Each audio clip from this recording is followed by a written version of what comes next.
বিশেষকৈ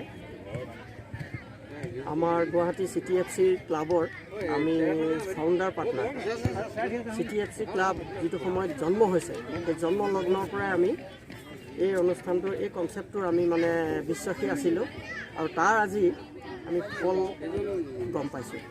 গুৱাহাটীত যিটো বেবী লীগ চলি আছে, যিটো FIFA Pro বা কণ ল'ৰা ছোৱালীখিনিক গুৱাহাটীত বেবী লীগৰ যিটো কনচেপ্ট, সেই কনচেপ্টটো আজি আমি গোটেই উজনি অসমলৈ লৈ আহিবলৈ আমি foundation for sports education and হেল্থৰ ফালৰ পৰা ফেচৰ ফালৰ পৰা আমি উদ্যোগ লৈছোঁ।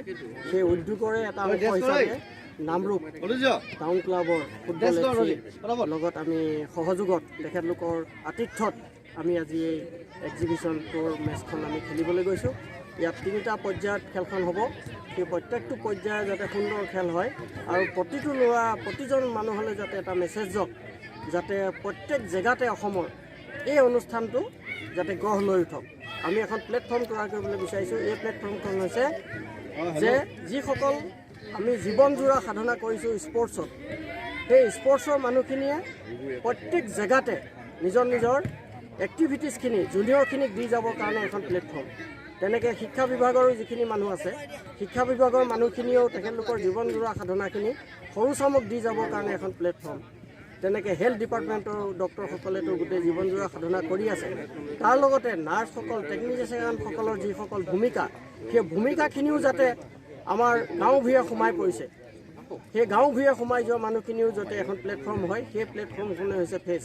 আৰু ফেচে এতিয়া নতুন এটা উদ্যম লৈ নতুন এখন প্লেটফৰ্মত আমি সকলোৱে যোগ হৈ এটা নতুন মানে আমি গতিধাৰাৰে, নতুন চিন্তাধাৰাৰে আমি এখন মানে সমাজ গঢ়িবলৈ আমি চেষ্টা কৰিছোঁ। তাৰে এটা অংশ হিচাপে আজি এই অনুষ্ঠানটো ইয়াত হৈছে। আৰু আপোনালোকে ইয়াত সহায় কৰাৰ কাৰণে বিশেষকৈ উপেন ভূঞা ছাৰ মানে আমাৰ চিৰনমস্য।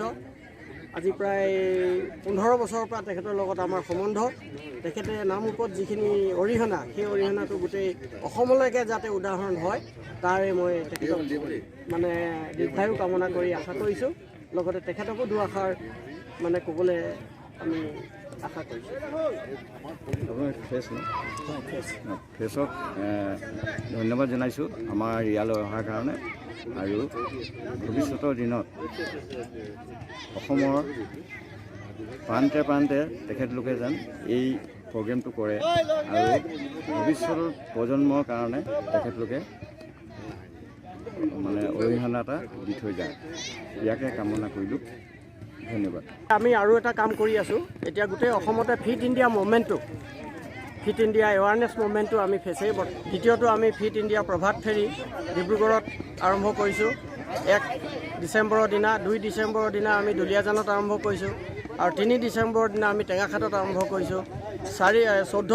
13 ডিচেম্বৰৰ দিনা আমি বঙাইগাঁও আমি অনুষ্ঠান কৰিছোঁ। আৰু এই অনুষ্ঠানটোত যিসকল মানুহে পাৰ্টিচিপেট কৰে, অংশগ্ৰহণ কৰে, তেখেতলোকে ইউথ মিনিষ্ট্ৰীৰ পৰা এখন চাৰ্টিফিকেট পায়।